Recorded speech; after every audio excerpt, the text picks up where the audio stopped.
Hi ನಮಸ್ತೆ ಎಲ್ರಿಗೂ welcome to my channel. ಇವತ್ತು ನಾನು ಒಂದು ಸಿಂಪಲ್ ಆ್ಯಂಡ್ ಈಸಿ ಆಗಿರುವಂಥ ಮಸಾಲ ಕಿಚಡಿ ರೆಸಿಪಿನ ಇಲ್ಲಿ ಶೇರ್ ಮಾಡಿದ್ದೀನಿ. ಹಾಗೆ ಕಿಚನ್ಗೆ ಹೆಲ್ಪ್ಫುಲ್ ಆಗುವಂಥ ಒಂದು ಐಟಮ್ ಬಗ್ಗೆ ಸಹ ನಾನು ರಿವ್ಯೂ ಕೊಟ್ಟಿದ್ದೀನಿ. ವಿಡಿಯೋನ ಕಂಪ್ಲೀಟಾಗಿ ನೋಡಿ. ಮೊದಲಿಗೆ ನಾನಿಲ್ಲಿ ಅಕ್ಕಿ ಮತ್ತು ಹೆಸರುಬೇಳೆನ ತೊಗೊಂಡು ತೊಳ್ಕೊಂಡು ಇಟ್ಕೊಂಡಿದ್ದೀನಿ. ಸೊ ಇದಕ್ಕೆ ಕುಕ್ಕರ್ನಲ್ಲಿ ಹಾಕ್ಕೊಂಡು 2 ಗ್ಲಾಸ್ ಇದಕ್ಕೆ ನೀರನ್ನ ಆ್ಯಡ್ ಮಾಡಿದ್ದೀನಿ. ಸೊ ಹಾಗೆ ನಾನಿಲ್ಲಿ ವೆಜಿಟೇಬಲ್ಸ್ನ ಆಲ್ರೆಡಿ ಕಟ್ ಮಾಡಿ ಇಟ್ಕೊಂಡಿದ್ದೀನಿ. ನಾನಿಲ್ಲಿ ಹುರುಳಿಕಾಯಿ, ಆಲೂಗೆಡ್ಡೆ, ಗೆಡ್ಡೆಕೋಸು ಮತ್ತು ಕ್ಯಾರೆಟ್ ತೊಗೊಂಡಿದ್ದೀನಿ. ಹಾಗೆ ಇದಕ್ಕೆ ಬಟಾಣಿ ಸಹ ಸೇರಿಸ್ಕೊಳ್ಬೋದು, ಅದು ಸಹ ಚೆನ್ನಾಗಿರುತ್ತೆ.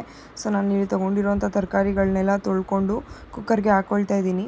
ಹಾಗೆ ಇದಕ್ಕೆ 1 ಸ್ಪೂನಷ್ಟು ಉಪ್ಪನ್ನ ಸೇರಿಸ್ಕೊಳ್ತಾ ಇದ್ದೀನಿ. ಹಾಗೆ 1 ಟೇಬಲ್ ಸ್ಪೂನಷ್ಟು ಆಯಿಲ್ನ ಸಹ ಆ್ಯಡ್ ಮಾಡ್ಕೊಳ್ತಾ ಇದ್ದೀನಿ. ಆಯಿಲ್ ಹಾಕಿದ್ರೆ ಒಂದು ಸ್ವಲ್ಪ ಬೇಯೋದಕ್ಕೆ ಈಸಿ ಆಗುತ್ತೆ ಅಂತ ಅಷ್ಟೇ. ಸೊ ಇದನ್ನೆಲ್ಲ ಹಾಕ್ಬಿಟ್ಟು ನಾನು ಲಿಡ್ನ ಕ್ಲೋಸ್ ಮಾಡಿ ಜಸ್ಟ್ 1 ವಿಷಲ್ ಬರೋ ತನಕ ಬಿಡ್ತೀನಿ ಅಷ್ಟೇ. ಅದು 1 ವಿಷಲ್ ಬರೋಷ್ಟರಲ್ಲಿ ನಾವು ಸೈಡಲ್ಲಿ ಒಗ್ಗರಣೆ ಸಹ ರೆಡಿ ಮಾಡ್ಕೊಳ್ಬೋದು. ಇದಕ್ಕೆ ನಾನು ಒಂದು ಪ್ಯಾನ್ ಇಟ್ಕೊಂಡು ಅದಕ್ಕೆ ಒಂದು 3 ಟೇಬಲ್ ಸ್ಪೂನಷ್ಟು ಆಯಿಲ್ನ ಹಾಕ್ಕೊತಾ ಇದ್ದೀನಿ. ಆಯಿಲ್ ಸ್ವಲ್ಪ ಬಿಸಿ ಆದಮೇಲೆ ಅದಕ್ಕೆ ಸಾಸಿವೆ ಹಾಕ್ತಾಯಿದ್ದೀನಿ. ಸಾಸಿವೆ ಸಹ ಒಂದು ಸ್ವಲ್ಪ ಬಿಸಿ ಆದಮೇಲೆ ಅದಕ್ಕೆ ಜೀರಿಗೆ ಆ್ಯಡ್ ಮಾಡಿ, ಜೀರಿಗೆ ಸಹ ಒಂದು ಸ್ವಲ್ಪ ಬಿಸಿ ಆಗೋದಕ್ಕೆ ವೆಯ್ಟ್ ಮಾಡಿ, ನಾನಿಲ್ಲಿ ಸಣ್ಣದಾಗಿ ಚಾಪ್ ಮಾಡಿರುವಂಥ ಶುಂಠಿ ಮತ್ತು ಬೆಳ್ಳುಳ್ಳಿ ಎರಡನ್ನೂ ಇದಕ್ಕೆ ಸೇರಿಸ್ತಾ ಇದ್ದೀನಿ. ಸೊ ಎರಡನ್ನೂ ಸ್ವಲ್ಪ ಚೆನ್ನಾಗಿ ಫ್ರೈ ಮಾಡ್ತಾಯಿದ್ದೀನಿ. ಸೊ ಅದು ಒಂದು ಸ್ವಲ್ಪ ಎಣ್ಣೆಯಲ್ಲಿ ಫ್ರೈ ಆದರೆ ಚೆನ್ನಾಗಿರುತ್ತೆ ಅಂತ.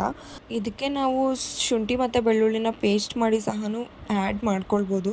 ಬಟ್ ಈ ಥರ ಚಾಪ್ ಮಾಡಿ ಹಾಕೋದ್ರಿಂದ ಅದು ತುಂಬಾ ಚೆನ್ನಾಗಿರುತ್ತೆ. ಹಾಗೆ ನಾನಿಲ್ಲಿ ಸಣ್ಣದಾಗಿ ಕಟ್ ಮಾಡಿರುವಂಥ ಈರುಳ್ಳಿನ ಸಹ ಇದಕ್ಕೆ ಆ್ಯಡ್ ಮಾಡಿ ಫ್ರೈ ಮಾಡ್ತಾಯಿದ್ದೀನಿ. ಈ ಕಿಚಡಿನ ನಾವು ತೊಗರಿಬೇಳೆಲೂ ಸಹ ಮಾಡ್ಕೊಳ್ಬೋದು, ಎರಡನ್ನೂ ಚೆನ್ನಾಗೇ ಇರುತ್ತೆ. ಸೊ ನಾನಿವತ್ತು ಹೆಸ್ರು ಬೇಳೆಲಿ ಮಾಡ್ತಾಯಿದ್ದೀನಿ. ತೊಗರಿಬೇಳೆ ಯೂಸ್ ಮಾಡೋರು ತೊಗರಿಬೇಳೆಲೂ ಸಹ ಮಾಡ್ಬೋದು. ಸೊ ಇವಾಗ ನೋಡ್ಬೋದು ಈರುಳ್ಳಿ ಚೆನ್ನಾಗಿ ಗೋಲ್ಡನ್ ಬ್ರೌನ್ ಆಗಿದೆ. ಸೊ ಇವಾಗ ನಾನು ಇದಕ್ಕೆ ಸಣ್ಣದಾಗಿ ಕಟ್ ಮಾಡಿರುವಂಥ ಟೊಮೆಟೊನ ಸಹ ಆ್ಯಡ್ ಮಾಡ್ತಾಯಿದ್ದೀನಿ. ಇದಕ್ಕೆ ನಾನು 1.5 ಟೊಮೆಟೊ ತೊಗೊಂಡಿದ್ದೀನಿ. ಈರುಳ್ಳಿಗಿಂತ ಸ್ವಲ್ಪ ಟೊಮೆಟೊ ಜಾಸ್ತಿ ಯೂಸ್ ಮಾಡಿದ್ದೀನಿ ನಾನು.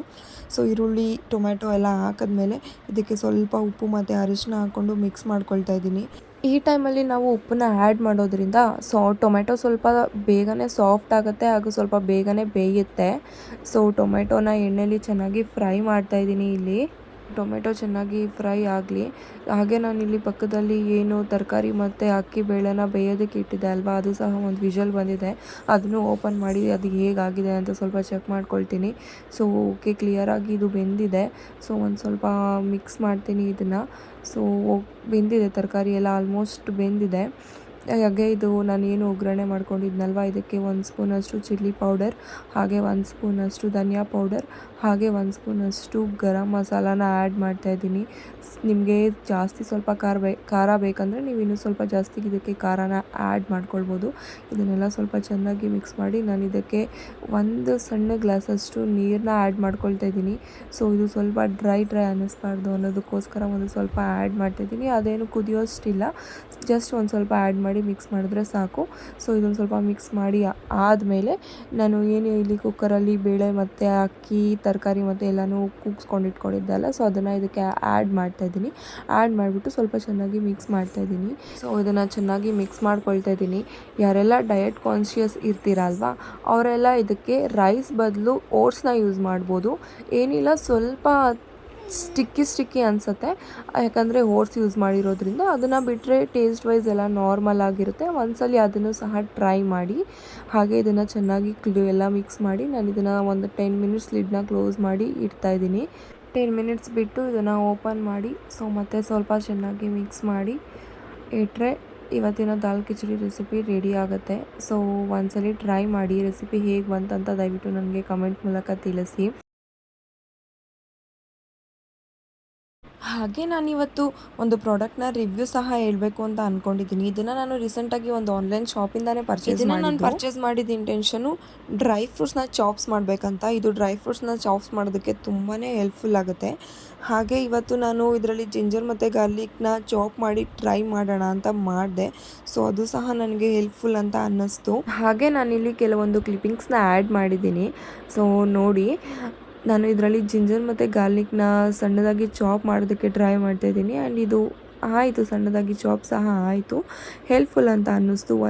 ಒಂದು ಪ್ರಾಡಕ್ಟ್ನ ಒಂದೇ ಥರ ಯೂಸ್ ಮಾಡೋ ಬದಲು ಬೇರೆ ಬೇರೆ ಥರ ಟ್ರೈ ಮಾಡ್ಬೋದು.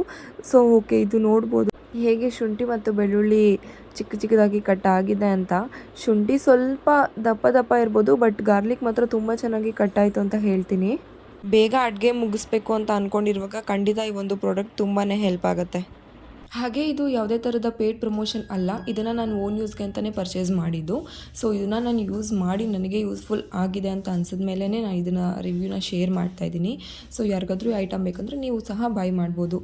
ಸೊ ಯಾರೆಲ್ಲ ಈ ವಿಡಿಯೋ ನೋಡಿದ್ದೀರಾ ಎಲ್ರಿಗೂ ಥ್ಯಾಂಕ್ ಯು. ಪ್ಲೀಸ್ ಒಂದು ಲೈಕ್ ಮತ್ತು ಸಬ್ಸ್ಕ್ರೈಬ್ ಮಾಡಿ. Thank you.